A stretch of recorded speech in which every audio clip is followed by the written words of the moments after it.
Hello and welcome to my YouTube channel all about Amazon KDP. My name is Chris and I'm an avid self-publisher on Amazon KDP platform. On this channel you can expect to find all types of content related to publishing and promoting your book on Amazon KDP, including tips, tricks and strategies for success. Anyway, you get the point of what I'm doing here. I've used AI software to write the introduction to this video. So gimmicky intros aside, in today's video I'm taking a look at the AI software that everyone is talking about, how we can use them to potentially speed up the scaling of your publishing business, some real-time examples, and of course whether I think this could cause the end of profiting from Amazon KDP in the future. So let's get right into this. Why is everyone talking about AI for KDP and what are people using? So the reason why everyone is talking about AI at the moment is because of the rate in which it has progressed, which has been pretty incredible recently. So we as people in the make money online domain, we have to take note of these changes and advances because it could well affect us in a negative or positive way depending on how we react to those changes. So the two that you've probably heard the most about already are ChatGPT and Midjourney. So let's take a quick look at both of these and how they contribute to speeding up the process of content creation. And then let's actually go ahead and create some content in each of them before moving on to more pressing issues regarding AI. Okay, so let's start with the most popular one at the moment, which is Midjourney. So Midjourney is image creation that operates through Discord and prompts. So in a nutshell, you tell it what image you want it to create and it creates it, kind of. So let's go ahead now and take a look at some of the examples of what Midjourney can create. Now keep in mind that I'm a complete beginner with this. Other people can produce much better results than I can, but let's take a look anyway. So let's come over to Discord where Midjourney operates and do some real-time examples. Now as you can see here, I've been playing around with this already and created a few different images. But for the sake of showing people how this actually works, let's go ahead and do a real-time example here. So what we can do for this first example is try and create a coloring book page suitable for children. So what I want to do here is try and create something that has a kawaii style to it. And I think what I'm going to have is a cat and a dog sat next to each other in that style. So what we can do is come down here, type in / and then type in imagine prompt and start telling Midjourney what we want it to create for us. So we said we're going to go for a kawaii style coloring book. So let's go kawaii style, cat and dog sat next to each other, coloring book. And since it's going to be for a coloring book, we need to have this in black and white and have just the outlines only. So we're going to type in black and white and of course outlines only as well and see what that comes back with. So as we can see here, Midjourney is now creating this image. Of course, it doesn't look quite right at the moment because it's only 31% of the way through it. So each time you submit something to Midjourney, it brings back 4 different variations. And this is what we got for the prompts that we've typed in. So for these, to me, these look extremely strange. So let's go ahead and try another one. So just playing around with some of the prompts here are some of the images that I've come back with. Now, keep in mind that I am sharing this to you as a beginner myself so that you know what you can expect if you start using this software. Now, just through looking at these on the surface level, they are quite impressive. However, it is pretty obvious that these aren't suitable for a coloring book in their current state. However, as I started adjusting the prompts, we can see that the images started getting a little bit better. They're still not suitable for a coloring book page, but we're not far off being able to take something like this image here, take it into a different program and edit it slightly so that it is suitable for a coloring book page. So what I'll do now is go into my Midjourney account and take a look at some of the other images that it's produced for me. Okay, so this is just a quick look at some of the other images that I've had created using Midjourney. Just going to go through these quite quickly so you can see what type of images it can create for a beginner.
Okay, so evidently a mixture of creations to be had here. Some good, some not so good. Again, this is a beginner's perspective, but going forward, I can see Midjourney playing a big role in creating things like coloring book pages, storybooks for kids, and book covers as well.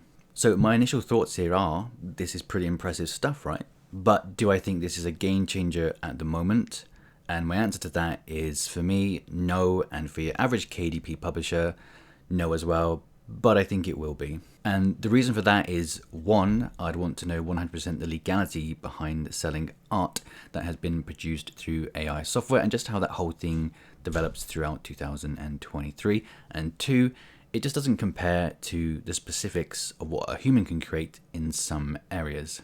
For example, when I have something made like a coloring book, I have a very specific idea of what I want included in those pages, and that falls in line with the research that I've done for that niche. And I just don't think that Midjourney, you can be that precise just yet, or as a beginner. And I know there are changes you can make with the prompts, and you can move the image over to other editing software to touch things up. But I'm talking about what your average person can do with the software. I've already seen people upload complete garbage AI images onto KDP just because it's quick to do, and I just don't think that's the way forward. So let's play a quick game. Here's an image of mine. Can you guess if this is produced by AI software or by an illustrator? So leave your answers in the comments now. Okay, so what about ChatGPT? What is it, and how can it be used for content creation and KDP? So ChatGPT is free and delivers back to you in the format of text with responses to your commands, just like we saw at the start of this video when I asked it to write me a YouTube intro script. So just a quick look at some of the ways that we can possibly use ChatGPT to help us create content for our books. So first up, we have the ability to generate word lists. So this can come in handy when it comes to gathering words for things like word searches. So let's go ahead and do an example now. So let's just try typing something like, send me 30 words I can use for a Valentine's Day word search book, and press enter and see what it comes back with. So that seems pretty accurate. Now let's try another one for something like a summer word search. Send me 30 words I can use for a summer word search book. And again, as we can see here, ChatGPT has come back with 30 relevant words that we could use for a summer word search book. Now, of course, if you were doing this, you'd have to go through the words individually to make sure that they are indeed related. Okay, so next we have children's storybooks. So let's come up with an outline that we can use for our children's storybook, and then let ChatGPT come up with the story. So just completely random here, let's go ahead and say, write me a story about a unicorn who meets an ant with superpowers who don't like each other because of their differences but end up becoming best friends. And let's see what ChatGPT can come back with here. Okay, so this is what ChatGPT has come back with. Now, I'm not going to read all this out, but if you want to read it, feel free to pause the video now and go through it. It's a really short story, but it looks like it's done a pretty good job.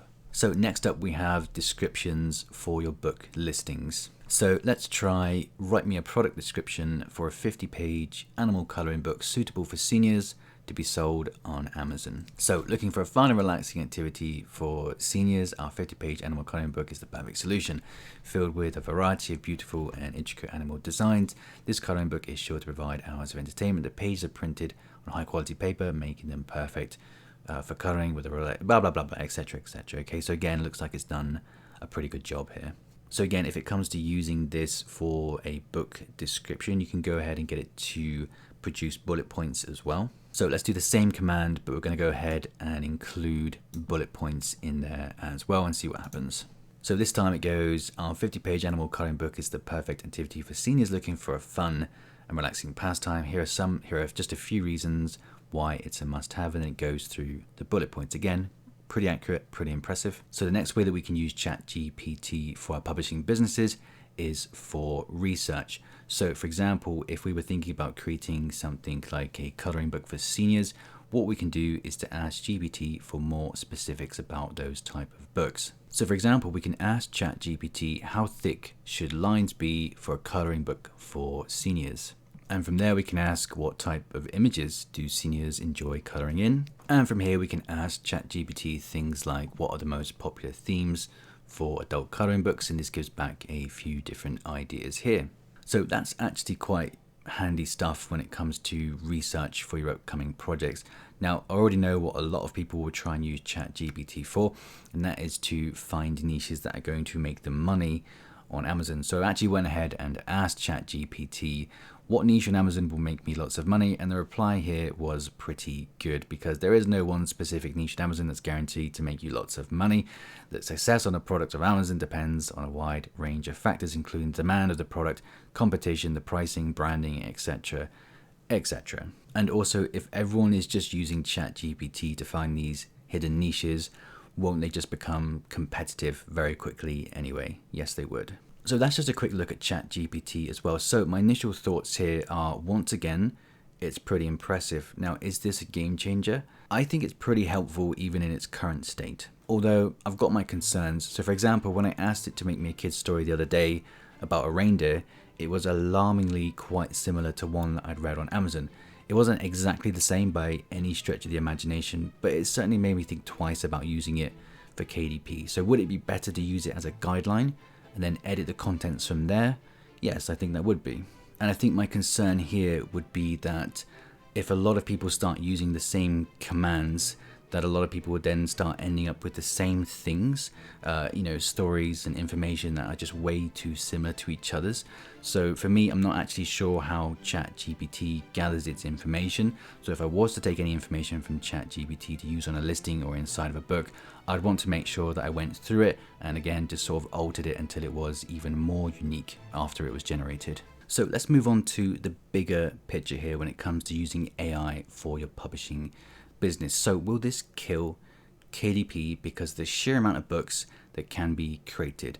So my answer to that is no, and here's why. So software and resources that speed up the creation of content have been a thing for years. I'm talking about literally anything that allows you to speed up your ability to create some content. So Canva, Photoshop, Tangent templates, Gumroad interiors, Affinity Designer, tablets, puzzle software, your laptop, your phone, cameras, Google, BookBulk, CreativeFabrica, your mouse, your keyboard, faster internet connection, etc., etc. The list goes on and on and on. And soon, if not already, you can add AI to that list. So my thoughts here are, given that the incredible amount of resources that we already have, you'd have to make the assumption that KDP is already very competitive, which it is, and the speed in which we can create products to upload isn't the issue. Because let's face it, between all these resources and the software, the YouTube videos talking about it, Facebook groups talking about it, businesses pumping thousands of dollars into publishing books, and the fact that KDP has been a thing for, like a decade, you already have immense competition. So my point here is that if you're going to duck out of the game because things are evolving or changing, then you're in the wrong game completely, because it's the way that things go. And usually when new software and resources come onto the scene that allow people to create content quicker, people abuse it 100%. They always have and they always will. And 99% of these people won't see any profit for their efforts. I mean, just look at the sheer volume of people that use pre-made interiors and upload the same books over and over and over and see nothing for their efforts. And to all of this, I say, learn to compete in competitive markets, which Amazon has been for a long time. And I think it's important to embrace these changes and see how they can actually improve your publishing business as opposed to hindering it. What opportunities can this open up for you? Is this actually going to be a good thing for Amazon's customers as well? Because currently a lot of people who are just buying and using pre-made interiors don't offer a good customer experience because they're all the same, whereas the AI software will actually produce something completely unique. So again, it depends how you look at these changes going forward, because I can promise you that finding a niche that's got traffic going to it, paired with a high quality book, well researched, with good marketing behind it, will beat out all these people that just want to try and quickly make money 100% every single time. So should you use AI software in your publishing business now? And my answer to that is, do what you want. I currently don't have any plans to include images created by AI into my books for reasons that I stated earlier. However, I do think that this is something that's worth learning now, because I strongly believe it will play a massive role in content creation going forward and will indeed affect a lot of people, some positively, some negatively. Now, speaking on the negative side of things with AI, the ethical discussion is probably one for another video, but I'd love to hear your thoughts in the comments about AI and the role it's going to play in businesses in 2023 and beyond. So that is it for this video. I'll see you next Wednesday.